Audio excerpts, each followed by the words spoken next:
Hola queridos estudiantes, entonces me encuentro con ustedes el día de hoy para compartir la presentación de hígado y vía biliar.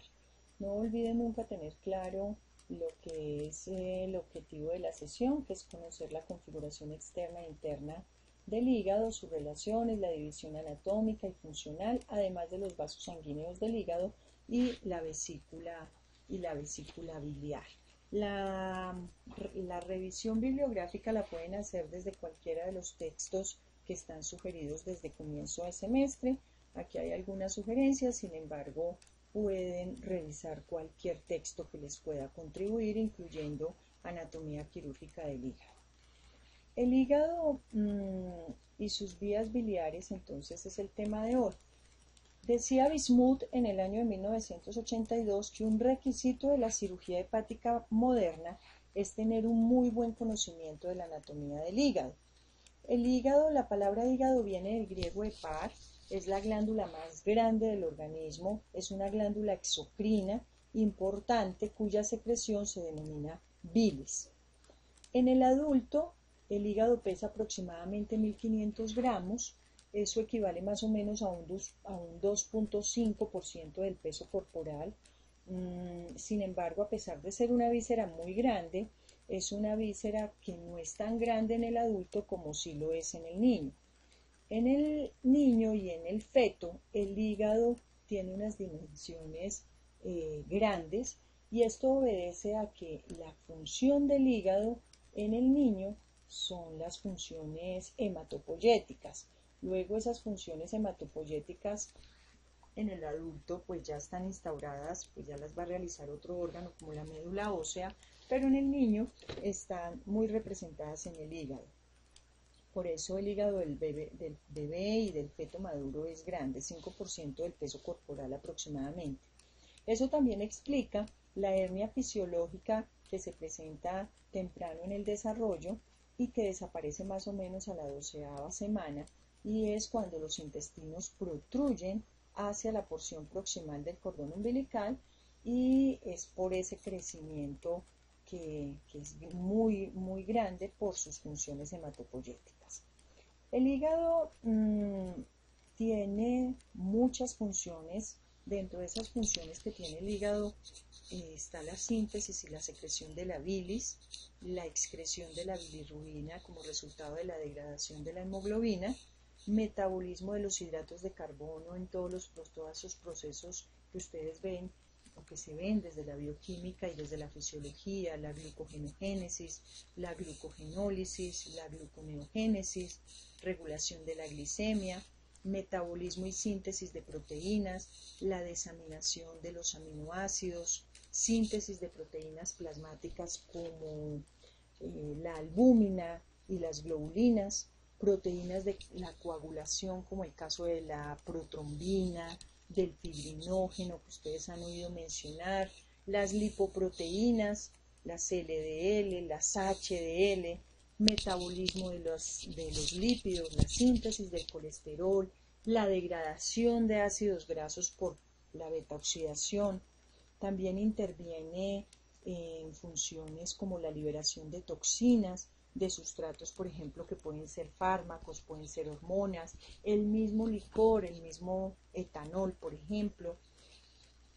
Se comporta también como almacenaje de vitaminas, vitamina A, vitamina B12, vitamina D, vitamina E, vitamina K, minerales, por ejemplo, como el hierro, como el cobre. Entonces, eso hace que el hígado sea esencial para la vida, pero también el hígado, al recibir el drenaje venoso del tubo digestivo, fácilmente puede lesionarse por los materiales tóxicos que se absorben en él. El hígado alcanza el cuadrante superior derecho, se ubica en el cuadrante superior derecho del abdomen, alcanza la quinta costilla en el lado derecho y el quinto espacio intercostal en el lado izquierdo. El hígado es esta estructura que usted está viendo acá y que puede, aquí se los demarco. Acuérdense que el hígado no es palpable in vivo a no ser que haya una hepatomegalia, pues lo va a sentir en esta parte inferior. El hígado atraviesa la línea media, acá estaría la línea media, queda un poquito chuequita, pero pues ahí entienden, atraviesa la línea media y fíjense cómo está ocupando todo el hipocondrio derecho, el epigastrio superior y parte de ese hipocondrio izquierdo. El hígado entonces tiene dos caras, el hígado tiene una cara diafragmática, esa cara diafragmática es, digamos que es una cara que la van a observar ustedes muy bien desde la parte anterior y superior. Esta es una cara lisa, es una cara que tiene pocos accidentes, es muy lisa, mientras que la cara posterior inferior es una cara que la van a encontrar ustedes con muchos accidentes, con muchas estructuras en esa cara. Cuando miramos los elementos que podemos encontrar en esas caras, pues vamos a encontrar, por ejemplo, en este caso, una estructura que es el ligamento redondo. Este elemento que usted ve acá, que es esta estructura redondeada, esto es lo que denominamos el ligamento redondo y se ubica en la base de otro ligamento que es el que usted ve acá dividido en dos hojas, que es el ligamento falciforme. El ligamento redondo es una estructura que es remanente embrionario que significa la obliteración de lo que era inicialmente la vena umbilical. La vena umbilical va a generar, después de que se oblitera, este ligamento redondo. Cuando uno observa el hígado, encuentra que tiene forma de molde, es como si el molde de la cavidad en la que crece le hubiera dejado marcado en todas sus formas y con todas sus relaciones. Cuando hay abscesos en el hígado, estos pueden alcanzar el tórax, precisamente porque lo único que separa el hígado de la cavidad torácica es el diafragma. ¿Listo? Entonces, de igual modo, enfermedades que están ubicadas acá dentro del tórax pueden estar pasando hacia el hígado a través del diafragma. El margen derecho del hígado, este margen derecho que tiene el hígado, todo este margen derecho, es el sitio predilecto para sacar una biopsia de hígado, una biopsia hepática. En efecto, vemos que lo que separa el hígado del pulmón pues será el diafragma, ¿cierto? Y entonces es un sitio muy seguro poder hacer una biopsia por debajo de la 10ª costilla y de esa manera se puede alcanzar, por debajo acá del arco costal, se puede introducir la aguja y poder sacar la muestra, ya sea por Trucut, con aguja de aspiración, para poder sacar la biopsia de hígado sin afectar en ningún momento lo que sería la pleura y lo que sería el pulmón. El hígado, entonces, en la laparotomía, cuando hay una apertura de la cavidad abdominal, que es la laparotomía, entonces observamos este cordón que es el ligamento redondo y vemos el ligamento falciforme. El ligamento falciforme me divide el hígado en dos porciones, más bien en dos lóbulos. Un lóbulo que es izquierdo y un lóbulo que es el lóbulo derecho. En la superficie inferior del hígado vamos a encontrar una estructura muy importante, aquí ya estamos en la superficie inferior, y es esta. Esto se llama el hilo hepático, es decir, la entrada y la salida, porque también va a salir en el caso del conducto hepático que trae la bilis a nivel de la fisura, de esta fisura central, vamos a encontrar unas estructuras como son en este caso la vena porta, la arteria hepática y el conducto hepático que se ha unido, este que es el conducto hepático que se ha unido a este que es el cístico, y aquí pues va a formar el colérico. La porción de hígado ubicada por delante del ilio se denomina el óvulo cuadrado, es decir, esto sería el óvulo cuadrado, y está limitada a la izquierda por la fisura del ligamento redondo. O sea, esto que usted ve acá es esto mismo que usted está viendo acá, y esto es el ligamento redondo que ocupa esta fisura, que se llama la fisura del ligamento redondo. Y a la derecha de este lóbulo cuadrado pues está la fosa para la vesícula biliar. El hígado entonces está compuesto por dos lóbulos principales, uno derecho, uno izquierdo, y dos lóbulos accesorios. El lóbulo cuadrado, que lo acabamos de observar en esta zona, y un lóbulo que se llama el lóbulo caudado. Este lóbulo caudado tiene una extensión, caudas de cola, como si tuviera una colita. Y este lóbulo caudado está delimitado entre esta fisura, que se llama la fisura del ligamento venoso, porque aquí en esta fisura del ligamento venoso también se ubica un remanente embrionario que era el conducto venoso, y delimitado también por la vena cava. Cuando uno mira la cara inferior del hígado, entonces uno observa que en su cara inferior hay como una forma de H. Entonces, en esa H que acabamos de nombrar, de mostrar, entonces encontramos hacia la parte anterior la fisura del ligamento redondo, y prolongando esta H hacia superior, entonces vamos a encontrar la fisura del ligamento venoso.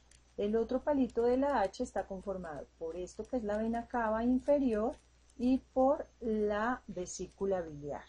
Y para formar el palito transverso de la H, pues tendremos el ilio con los tres elementos. Aunque las caras del hígado son diafragmática y visceral, para los fines descriptivos, esta cara, esta superficie diafragmática, se ha dividido en 4 porciones. Una parte superior que está relacionada directamente con el diafragma, una parte superior que, como la ven ustedes, acá está relacionada directamente con el diafragma.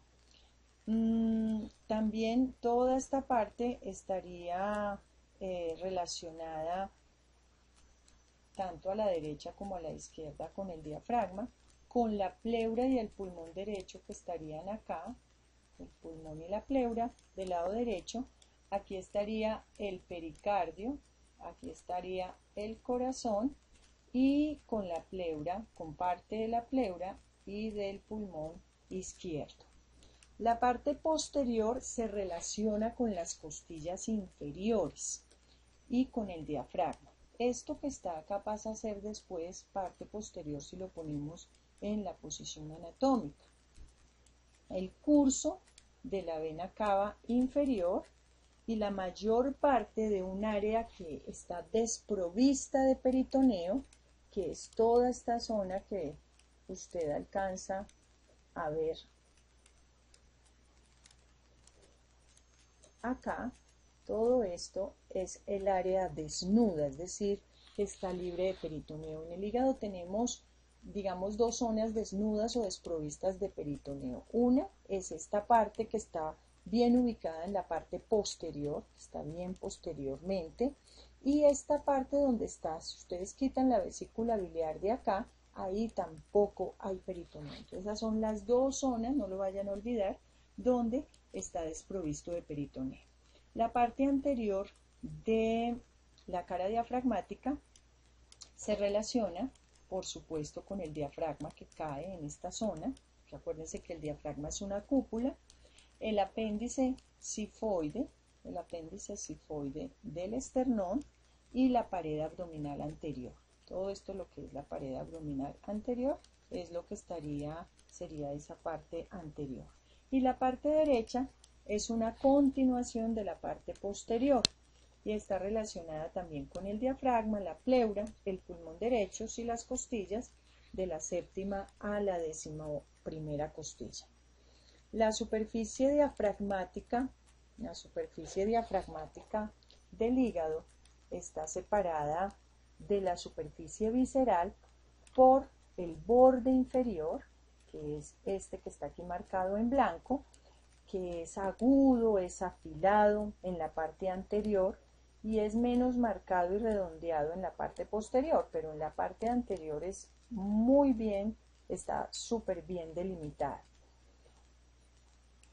En la parte anterior, el borde inferior del hígado está marcado por dos escotaduras. Esta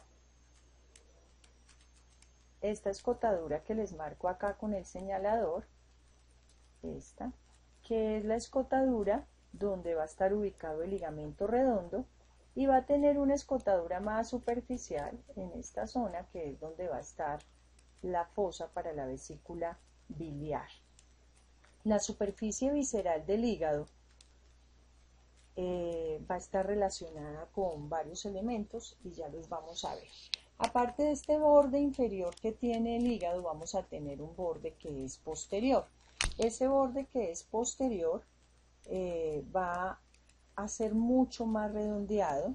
El borde posterior marca, digamos, como la parte postero superior del hígado y está en relación directa con el diafragma. Entonces, dos bordes, uno inferior y uno posterior. En cuanto a las relaciones anatómicas y peritoneales, entonces, del hígado, tenemos lo siguiente. En esta imagen, usted lo que está viendo es que se replegó, se llevó hacia arriba. Miren, acá estaría el borde inferior del hígado y lo que hice fue llevármelo hacia arriba para poder evidenciar qué estructuras, con quién va a estar relacionado este hígado. En la cara visceral, entonces, esta es la cara visceral, vamos a tener que el hígado está relacionado, miren, esto es el colon, este es el ciego, el colon ascendente, esta es la flexura cólica derecha, o ángulo hepático del colon, esto es colon transverso.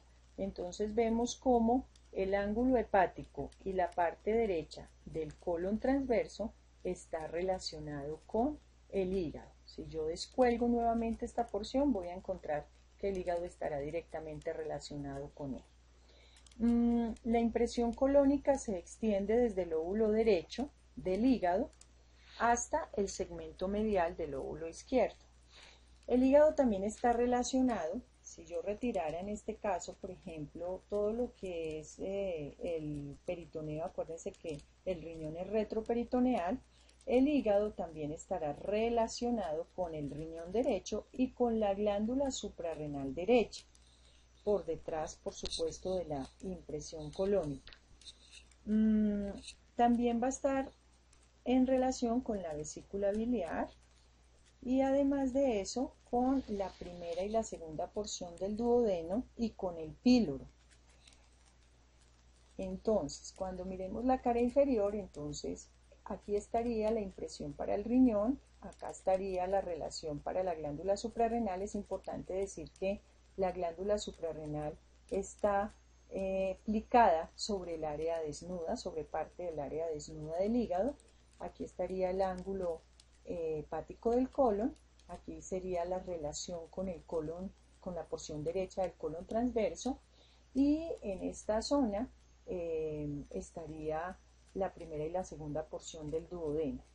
Aquí estaría, es decir, más medial a la vesícula biliar, pues estaría la relación con el píloro, y hacia el lóbulo izquierdo estaría la relación con el estómago.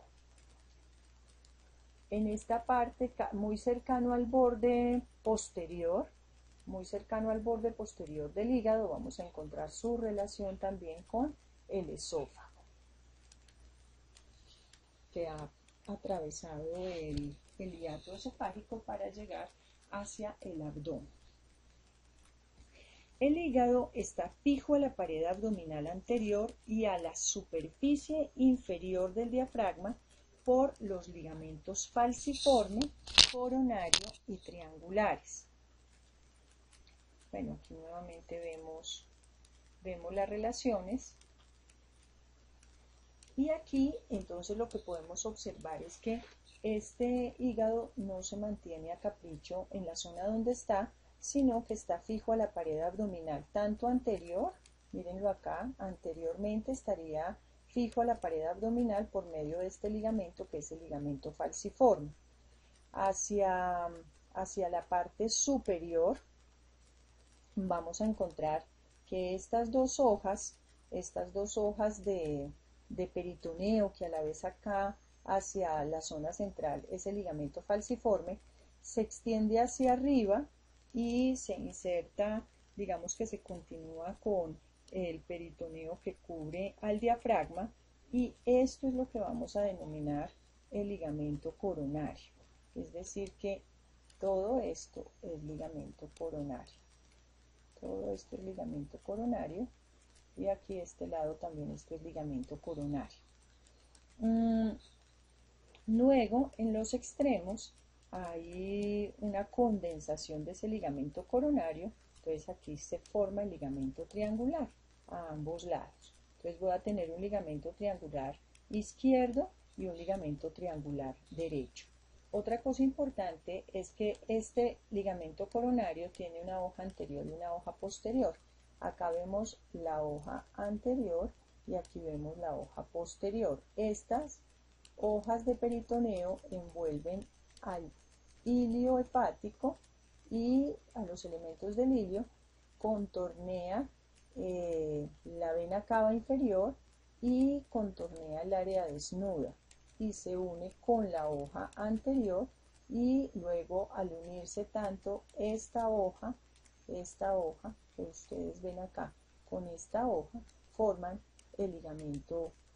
De la unión de esto con esto es lo que va a formar el ligamento coronario, y las condensaciones hacia la parte externa serán los ligamentos triangulares. Muy bien. En esta fisura que marcamos acá, recuerden que estaba el conducto venoso, y no olviden que ese conducto venoso, el ligamento venoso es el remanente del conducto venoso o de Arancio. También se llama de Arancio. Ese conducto en vida embrionaria conectaba la rama izquierda de la vena porta, es decir, una rama que venía de esta estructura que es la vena porta acá, y la conectaba con la vena cava inferior. Conectaba la vena porta con la vena hepática izquierda cerca, y después la unía con la vena cava inferior. Es importante que entonces usted identifique el ligamento venoso. Entonces une vena porta, la rama izquierda de la vena porta con la cava inferior. El peritoneo que cubre el hígado entonces se refleja hacia el diafragma, como lo acabamos de ver, por las dos hojillas, una anterior y una posterior del ligamento coronario. Y entre ellas pues se va a ubicar el área desnuda. Por delante del ligamento coronario, el peritoneo coronario forma un repliegue, como les decía ahora, sobre la superficie superior del hígado y se refleja sobre la pared abdominal anterior. Por otro lado, los ligamentos, este que es el falciforme y el ligamento redondo del hígado, se proyectan, estos dos se proyectan hacia la parte interior del hígado, para formar las fisuras que van a separar, que finalmente son las que separan los lóbulos anatómicos del hígado, uno izquierdo y uno derecho. En la superficie visceral del hígado, la fisura del ligamento redondo se extiende hacia la parte posterior para encontrar la fisura del ligamento venoso.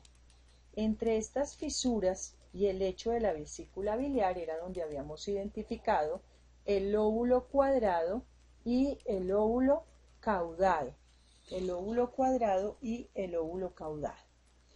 Por eso decimos que el hígado está conformado por un lóbulo izquierdo, un lóbulo derecho, un lóbulo caudado y un lóbulo cuadrado. ¿Listo? En el estudio, desde el punto de vista, cuando estudiamos el hígado desde el punto de vista quirúrgico, vamos a encontrar algunas otras especificidades. Otra cosa que es necesario que se considere es que desde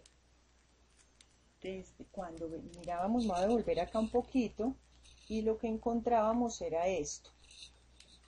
¿Se acuerdan que les dije que estas hojas de peritoneo se envolvían el hilio, las estructuras del hilio, pero estas estructuras que se encuentran acá también se van a proyectar formando un ligamento que es el aumento menor. Este aumento menor es lo que encontramos dirigiéndose desde el hilio, desde las hojas del hilio, y se dirige hacia la curvatura menor del estómago. O sea que esto es lo que llamamos el aumento menor o epiplón menor. Va a formar un ligamento entre el hígado y la curvatura menor del estómago en esta zona, y en esta zona tiene un refuerzo que es el ligamento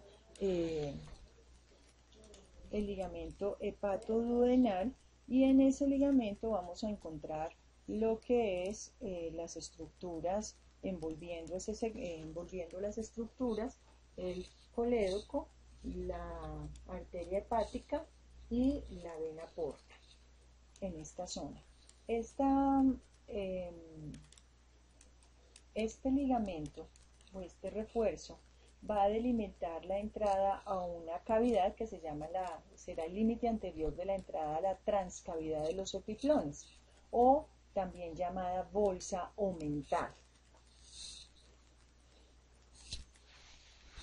Entonces, en el margen derecho del epiplón menor contiene la arteria hepática, la vena porta y el colédoco, ese ligamento hepatoduodenal. El colédoco por lo general está a la derecha, en el borde libre del epiplón menor. La vena porta está hacia atrás y hacia la izquierda, y la arteria hepática está por delante de la vena porta, aunque solo se encontrarán pues las porciones, y usted siempre debe tratar de identificarlos.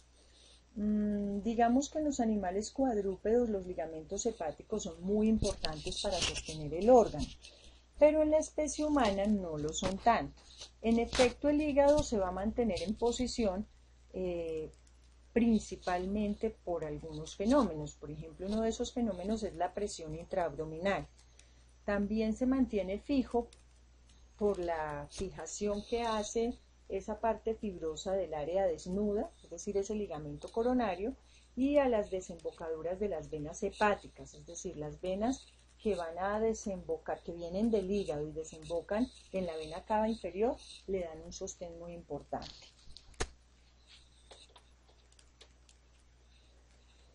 Habíamos dicho inicialmente que desde el punto de vista anatómico, el ligamento falciforme permite que se mete hacia la parte interna del hígado, me delimita dos lóbulos, un lóbulo derecho y un lóbulo izquierdo. Eso es desde el punto de vista anatómico. Sin embargo, desde el punto de vista quirúrgico vamos a ver que eso cambia. Entonces aquí nuevamente lo vemos ya directamente en un hígado cadavérico. Aquí estaría el ligamento falciforme y este sería el lóbulo izquierdo y este lóbulo derecho del hígado. Si lo miramos por la cara visceral, vamos a encontrar nuevamente el lóbulo derecho, el lóbulo izquierdo, y aquí nuevamente, como lo habíamos dicho, el lóbulo caudado y el lóbulo cuadrado. Es común encontrar a veces un lobulito pequeño, un segmento adicional, que es el lóbulo de Riedel. Riedel, para que no se les olvide. Muy bien. Aquí vemos nuevamente la fisura conformada por la fisura del ligamento venoso, el ligamento redondo, la vena cava inferior, la vesícula biliar y en el centro esta fisura transversa donde van a estar los elementos del hígado.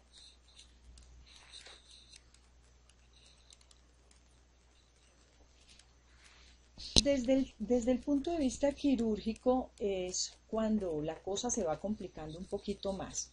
Entonces, la división quirúrgica del hígado es muy importante porque es la que realmente tiene en cuenta la división vascular, es decir, la división de la vena porta, la división de la arteria hepática, y eso es lo que nos va a marcar la segmentación funcional del hígado. El estudio de la anatomía quirúrgica del hígado consiste en la descripción de la segmentación hepática y, como les dije, se basa en la distribución de venas hepáticas que van a dividir el hígado en unos sectores. Entonces, lo primero que usted tiene que hacer es, para dividirlo quirúrgicamente, usted debe olvidarse de esta división que hacíamos desde el punto de vista anatómico. Entonces, lo primero que usted va a hacer, como no existe un límite en la superficie que le diga dónde ubica usted esa división quirúrgica, entonces usted proyecta una línea imaginaria que vaya desde esta porción, donde empieza a asomar la vena cava inferior en esta zona, y la dirige hacia la parte media de la fosa de la vesícula biliar. Y aquí traza esta línea imaginaria que se va a llamar la línea de Cantley. También se va a denominar la fisura o cisura hepática principal. Esta cisura hepática principal entonces me va a dividir desde el punto de vista quirúrgico un hígado derecho y un hígado izquierdo.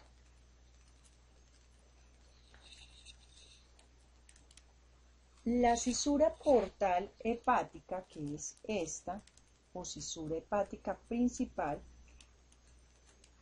va a correr entonces, no se les olvide, desde la mitad del lecho de la vesícula biliar hasta esta zona de la vena cava inferior. Después de que usted tome esta medida, entonces piense que si usted hiciera una disección a este nivel, usted encuentra la vena suprahepática o vena hepática media.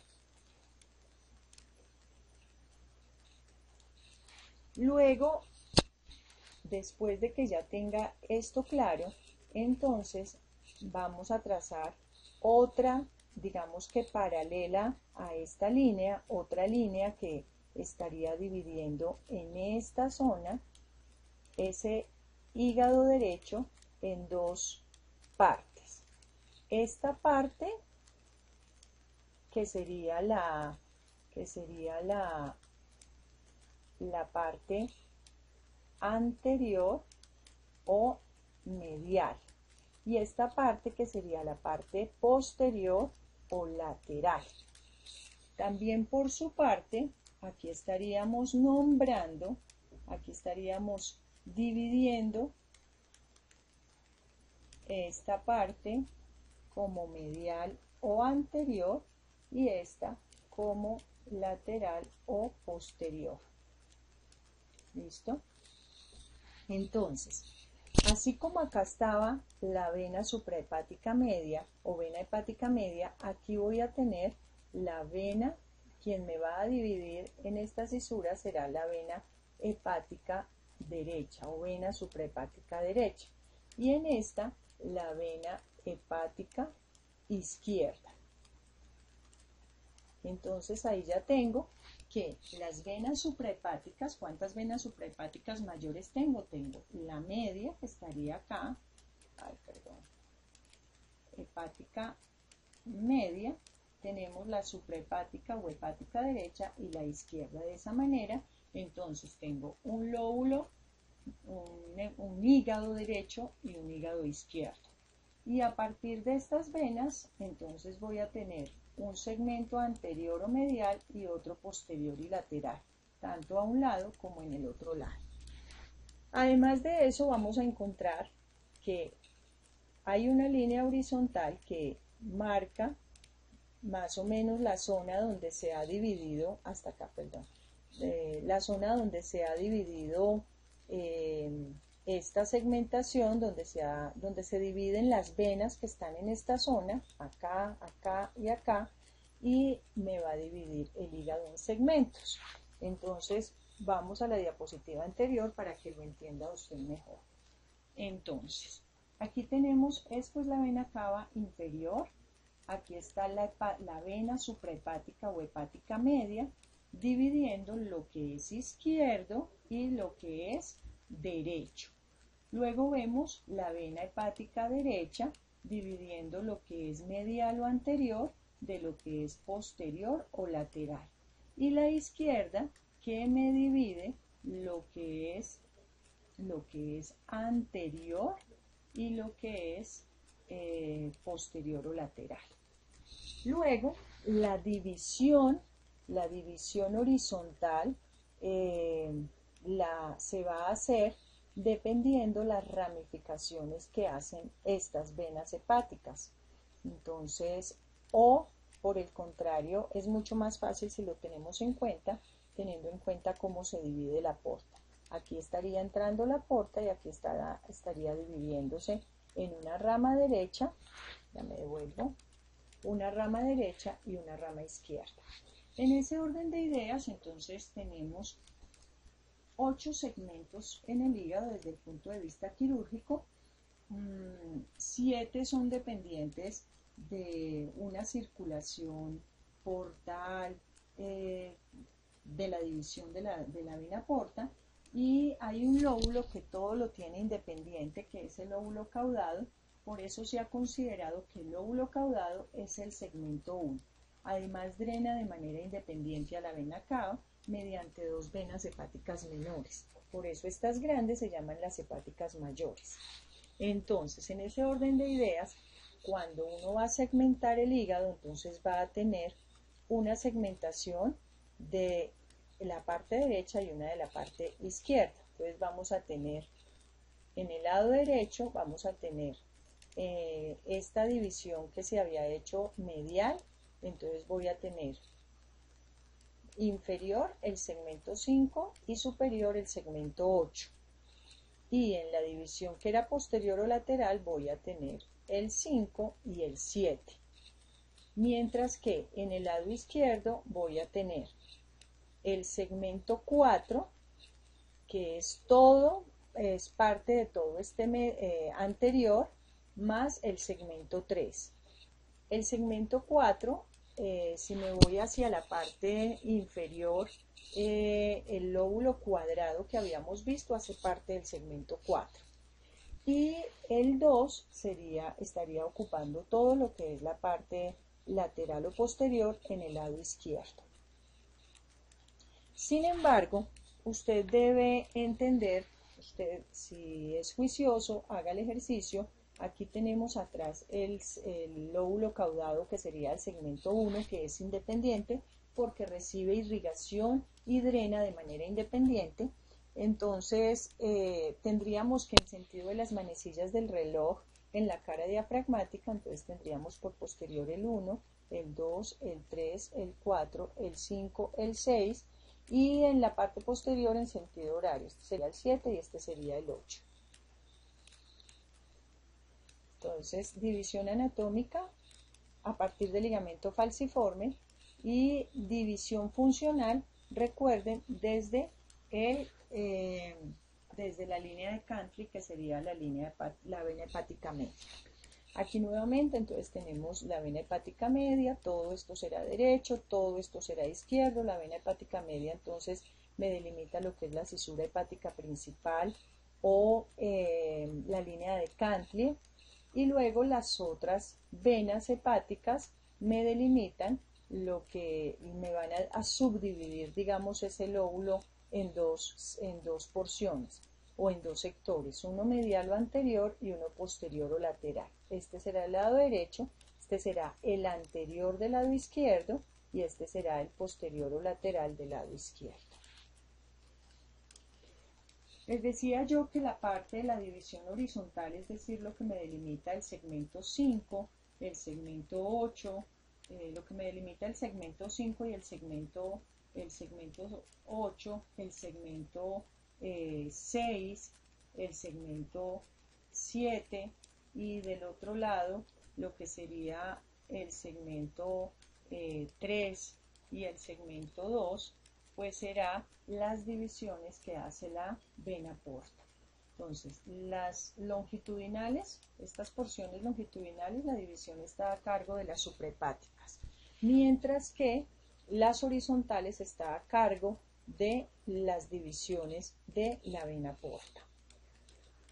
En ese orden de ideas, entonces vamos a tener, fíjense en esta imagen, aprovechen para observar cómo este que sería el lóbulo caudado drena directamente a través de unas venas pequeñitas que son las hepáticas menores, de dos venitas hepáticas menores, y además fíjense que también le llega irrigación funcional por parte de la vena porta independiente, a él solito. Y de hecho recibe tanto de la rama derecha como de la rama izquierda de la vena porta. Aquí vemos en azul más candente, más celeste, la porta con su división izquierda y su división derecha. Y a su vez esta división izquierda le da al caudado y sigue para el lóbulo izquierdo. Y esta división, que es la derecha, le da al caudado y al resto del hígado derecho, a todo el hígado derecho.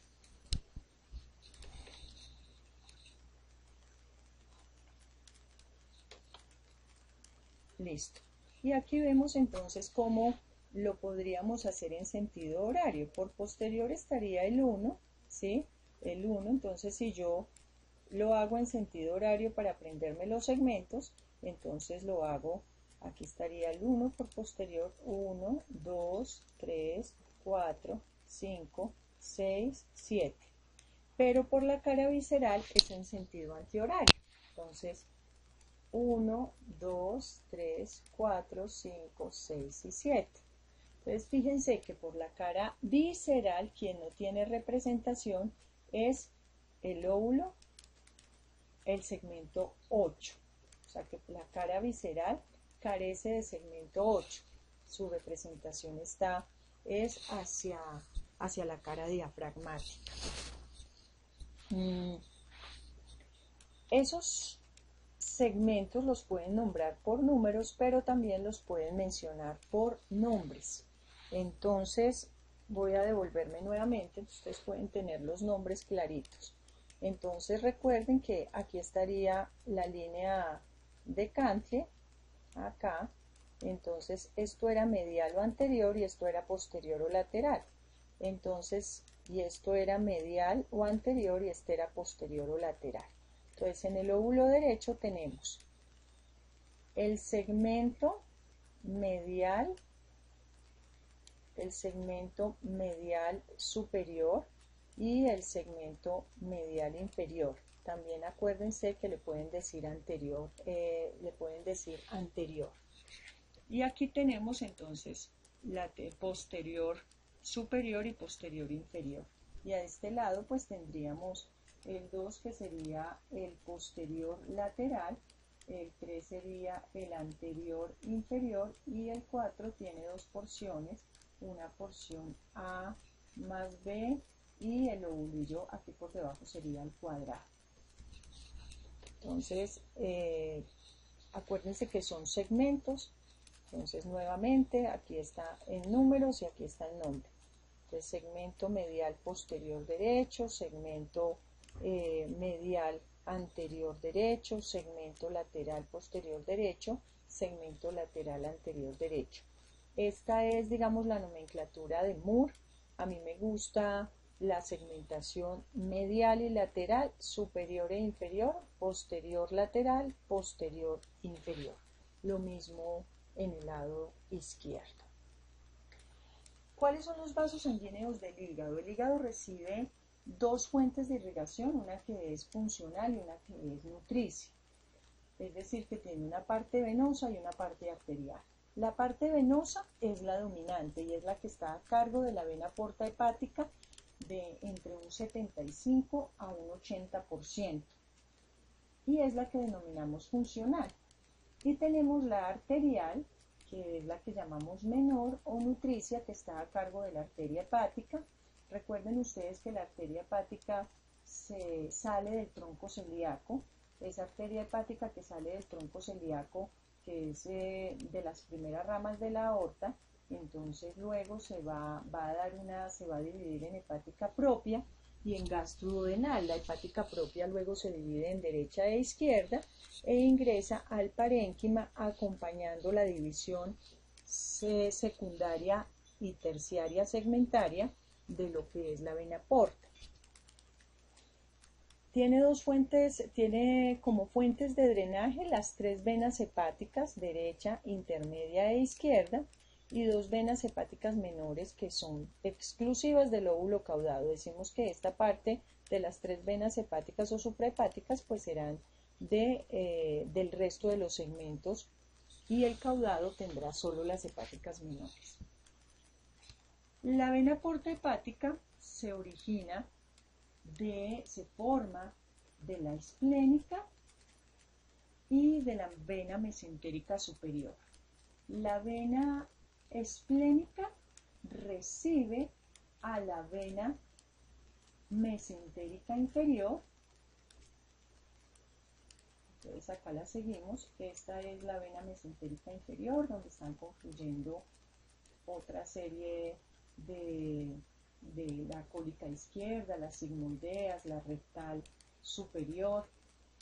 Y esta esplénica acá, entonces forma este tronquito que lo llamábamos antes el tronco mesaraico. Luego este tronquito se une con la mesentérica superior y aquí forman la porta. Es importante que los afluentes entonces de esta porta también serán los afluentes que llegaron a la vena esplénica, a la mesentérica superior y a la mesentérica inferior. Entonces estoy hablando de la vena esplénica, pues entonces estoy hablando que esa vena esplénica recibe a las venas gástricas cortas, recibe a la vena gastroepiploica izquierda o gastroomental izquierda, recibe a las pancreáticas y recibe a la vena mesentérica inferior. Y la vena mesentérica inferior pues a su vez está recibiendo a la cólica izquierda, a las sigmoideas, está recibiendo a la rectal superior. Y la mesentérica superior por su parte, acuérdense que recibe a todas las venas ileales, yeyunales, iliocólica, cólica derecha, también recibe a la cólica media, recibe a la gastroepiploica derecha y a las pancreatoduodenales, que son estas de acá. Entonces, todas estas llegan a esta zona. Otra cosa importante es que también esta vena porta recibe directamente a la gástrica izquierda, y a su vez esta gástrica izquierda también recibe a esofágicas. Cuando ingresa la vena porta, que se forma por detrás del cuello del páncreas a nivel de L2, asciende hacia el hígado posterior a la porción superior del duodeno. Aquí vemos la porción superior del duodeno, entonces ingresa posterior a esa porción, se introduce en el borde derecho del epiplón menor, posterior al conducto colédoco y a la arteria hepática. Por eso la vena porta es el elemento más posterior del hilio hepático, de esa triada portal macro, no intralobulillar, sino macro. Y recibe, como les dije, venas gástricas derecha e izquierda, también recibe a la vena cística, mírenla acá, recibiéndola, y a unas venas que son las venas paraumbilicales. Cuando ingresa esta porta, pues se divide en dos secundarias y luego se divide en las segmentarias, que son las terciarias, en todas estas segmentarias. Y finalmente, pues forma la vénula porta, y esas vénulas portas, pues finalmente acuérdense que van a formar sinusoides hepáticos, Conocer la distribución de esta vena porta es muy importante porque cuando hay hipertensión portal, pues usted tendrá el recorrido clave para saber qué puede presentar un paciente con hipertensión portal. Entonces, por ejemplo, por las paraumbilicales puede presentar la cabeza de medusa, puede presentar varices esofágicas, puede presentar ascitis, dependiendo de la mesentérica superior. Entonces, todos esos signos de la hipertensión portal, pues se entienden si usted entiende todo este recorrido de la vena porta hepática. Como les decía, la vena porta hepática tiene dos ramas primarias inicialmente, una derecha y una izquierda para las porciones funcionales derecha e izquierda del hígado, 6 ramas secundarias, 3 de la división derecha, medial, lateral y caudado, y 3 para la división izquierda, medial, lateral y caudal. Y a su vez va a tener 7 ramas terciarias para los 7 segmentos restantes.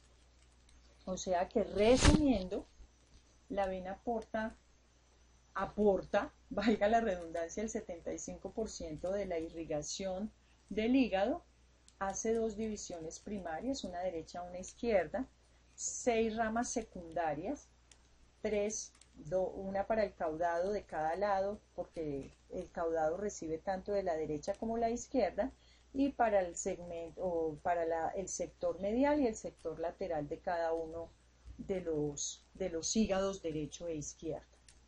Las ramas secundarias luego dan 7 ramas terciarias que son para los 7 segmentos, no decimos 8, pues tiene 8 segmentos, pero el cuarto, el cuadrado es parte del cuarto y el caudado es el segmento 1 y dijimos que recibía ramas secundarias directamente.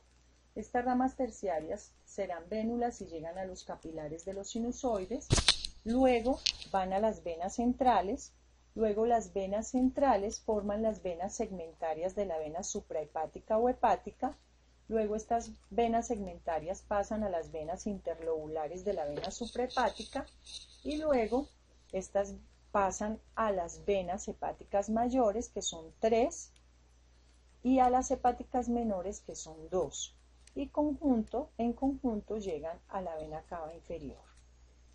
Y esto es lo que tenemos. Entonces, aquí tenemos en moradito la vena porta, en verde el retroceso pues de los canalículos biliares que luego formarán el conducto hepático izquierdo y el derecho, y luego formarán el conducto hepático que se unirá al cístico y después de recibir al cístico formarán el colédoco. Aquí vemos la subdivisión también principal o primaria y secundaria y terciaria de la arteria hepática, y luego después de las venas centrales pues se vendrán a formar las venas interlobulillares, intralobares, y luego finalmente esta división que será secundaria y luego llegará a desembocar en venas suprahepáticas o hepáticas a la vena cava inferior. Entonces esto lo vieron creo que el viernes con Norita, todo lo que eran los lobulillos hepáticos, donde estaban ubicadas, acuérdense, esta forma de hexágonos y en cada uno de sus extremos las triadas interlobulillares del hígado. Vemos acá estaría la vena central y vemos también aquí ya cómo entonces se da la unión de esos dos sistemas. Por un lado, llegando las divisiones de la vena porta y por otro lado formándose una vena central que confluirá finalmente a venas hepáticas.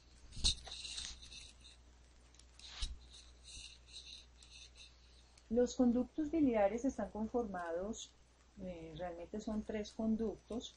Voy a tener el conducto hepático que se formó de la división del conducto hepático derecho y el izquierdo. Voy a tener el cístico que viene de la vesícula, que cuando se une con el hepático común forman el colédoco.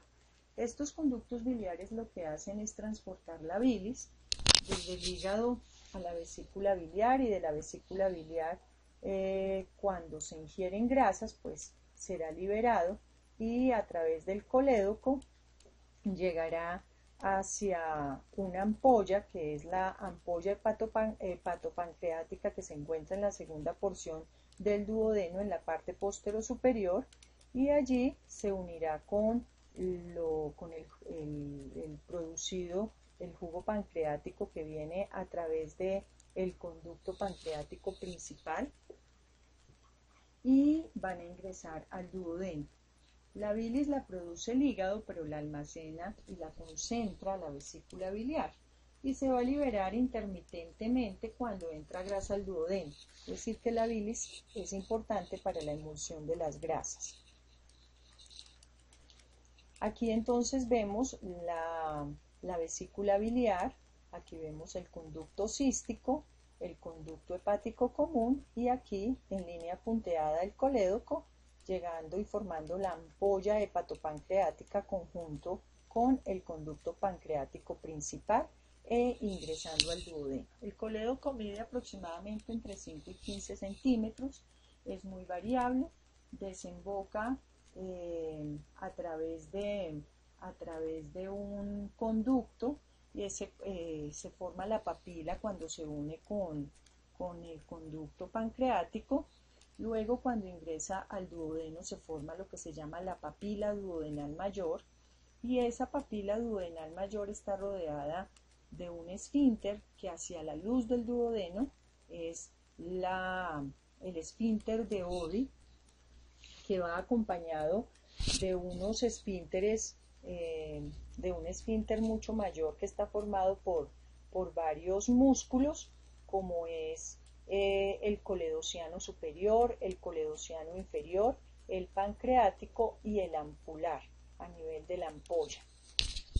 Y allí se verterá la bilis ya unida con el jugo pancreático, y aquí esto es lo que vemos: la ampolla hepatopancreática, la papila duodenal mayor y el esfínter de Oddi.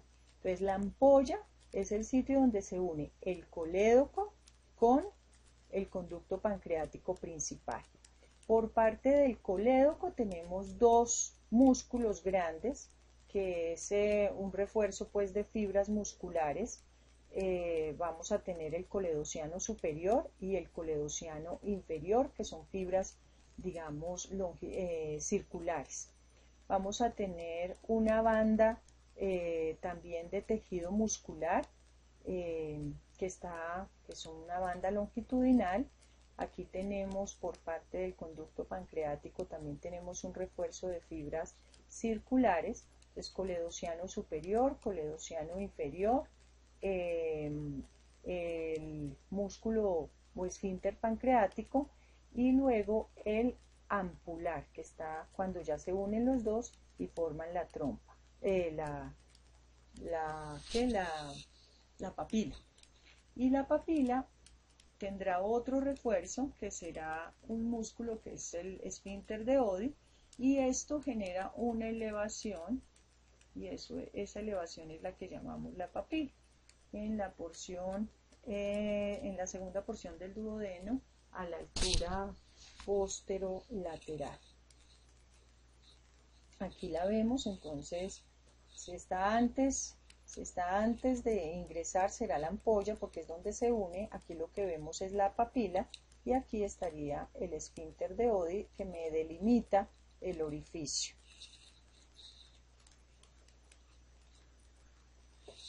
Los conductos císticos, hepático y colédoco pueden tener muchas variaciones. En algunos casos puedo tener un colédoco muy chiquito y un cístico y un hepático común muy largo. En otros casos están como fusionados por unas bridas de tejido conectivo, el cístico y el colédoco, pero internamente están separados.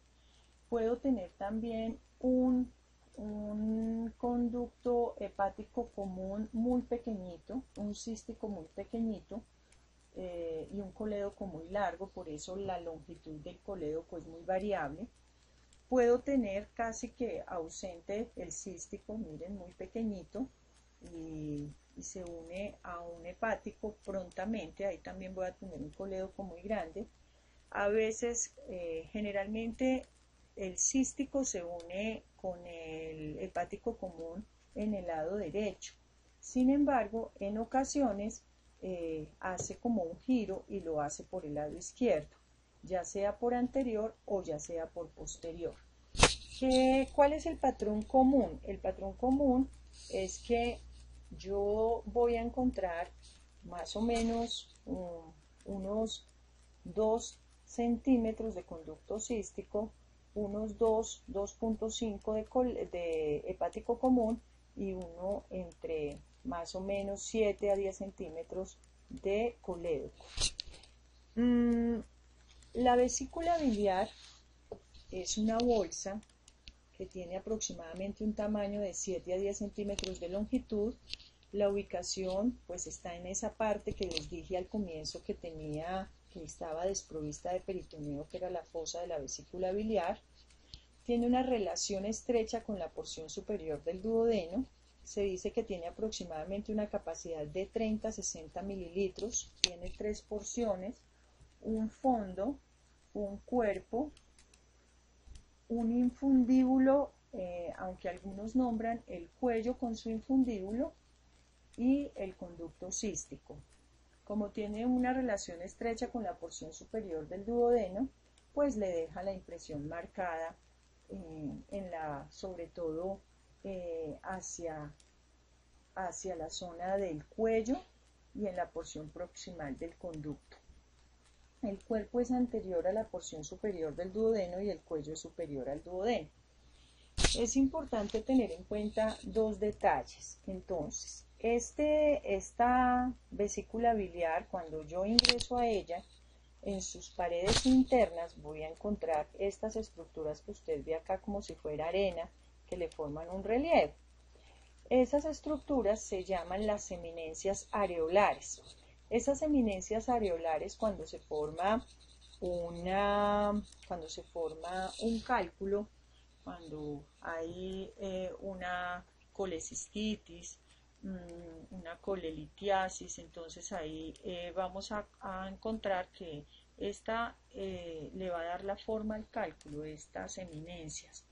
A veces en el cadáver uno abre la vesícula y no son tan notorias, sin embargo, in vivo y desde el punto de vista quirúrgico, sí lo van a encontrar muy notorio. En el conducto cístico vamos a encontrar unas válvulas que se llama la válvula espiralada, y esa válvula espiralada es la que permite que la bilis salga y bombee, gradúa de alguna manera la cantidad de bilis que va a ser liberada.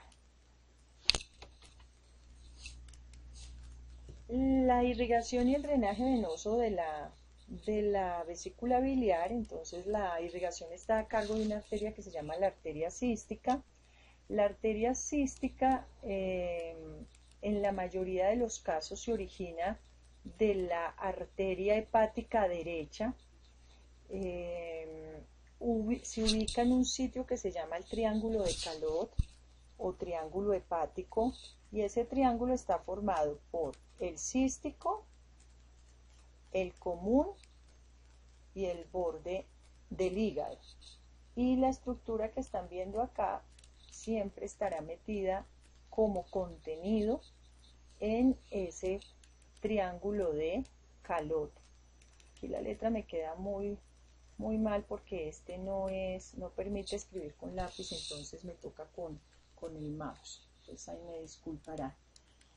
El drenaje venoso está a cargo también de las venas císticas que llegan de distal a proximal, tanto para el cuello, drenan el cuello y el conducto cístico, y hay unas venas del cuerpo y del fondo que llegan directamente a la cara visceral del hígado.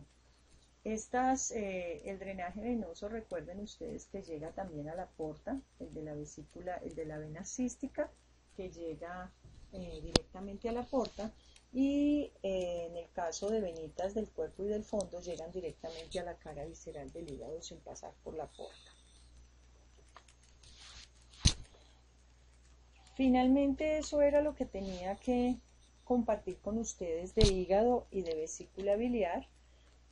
El lunes nos vemos entonces en un conversatorio. Por favor lean, miren la presentación, y el lunes estaríamos haciendo puntuación y haciendo énfasis en las cosas que de pronto no les queden muy claras. Muchas gracias, que tengan muy buena tarde y que lo disfruten.